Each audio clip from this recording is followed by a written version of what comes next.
Thank you, Mr. Chairman. I want to build off of something you just said. You talked about your negotiations with Mexico over the last 90 days and them not making good on commitments and you kind of sort of working through that. Something I've worked with Senator Haggerty on in lockstep is obviously making sure that Vulcan is a top priority of this country's and yours as we have those negotiations. I just want to say thank you. We have to make sure that our American companies are treated fairly, and the way that they have been treated by the Mexican government is egregious. And so I appreciate you keeping that top of mind throughout these negotiations. Want to talk to you a little bit about the U.S. pyrotechnic industry. That epicenter is in the great state of Alabama. As we prepare for America's 250 this summer, the president and I actually discussed this, the importance of ensuring that communities across the country have access to the fireworks they needed for the historic occasion, to make sure that we can all celebrate our country from coast to coast. And in doing that, I just want to confirm that the administration is committed to maintaining the fair treatment for our U.S. firework companies, especially as they work to meet the nation's needs and in front of this big date.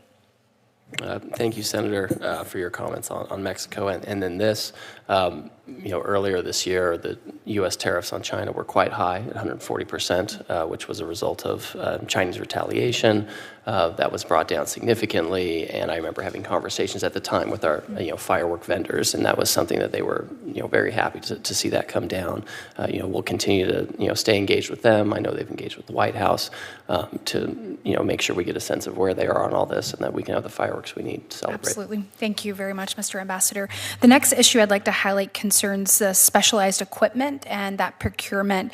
I briefly touched on this with Secretary Lucknett when he was here in front of the subcommittee, but as we work to onshore and significantly expand domestic capacity in sectors ranging from steel to aluminum to pulp, paper, auto manufacturers, et cetera, we know that many of the companies face time-sensitive procurement needs for specialized industrial equipment, much of which has limited sourcing ability at this time.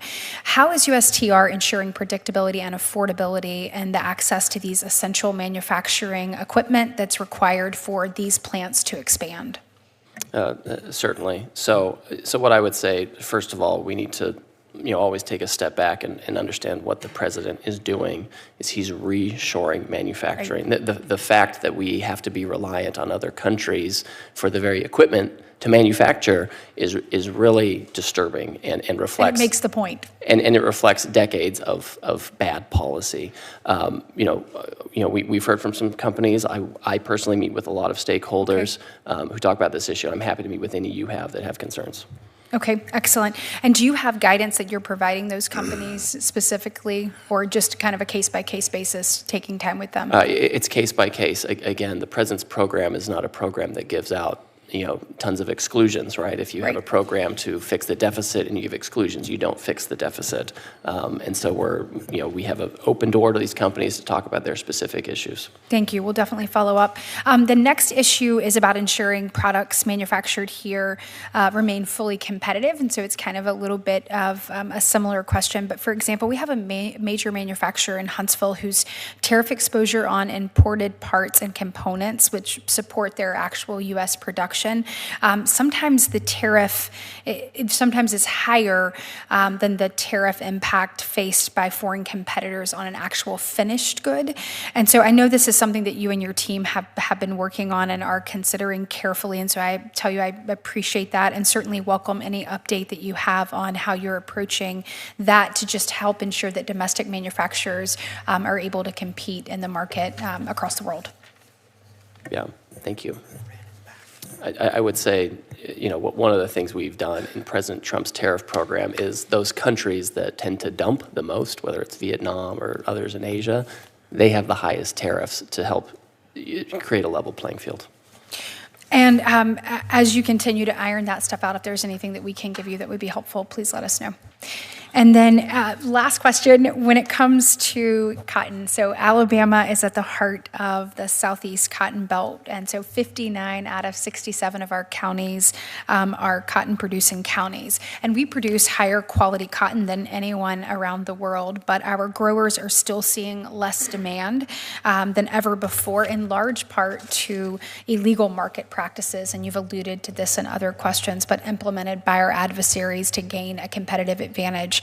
On top of this, we see China continuing to flood the market with cheap synthetic products, and just further creates a divide here. And so just a quick question for you, because I know here in Congress we're working on it. We see Chair Bozeman and Senator Cindy Hyde-Smith lead an effort on buying American cotton. I'm proud to be a part of that effort. But what conversations are you having at USTR in this regard, and in what ways do you think that we can encourage the consumption of American cotton through our trade policies? So one of the things we've done, we recently reached agreements with El Salvador and Guatemala, who are key parts of the U.S. textile industry. And so we have really agreed to preferential treatment for them, so that we really support that supply chain, which depends largely on U.S. cotton, as opposed to supply chains for other parts of the world that aren't using U.S. cotton. Thank you. I really appreciate it. Look forward to working with you and appreciate what you're doing.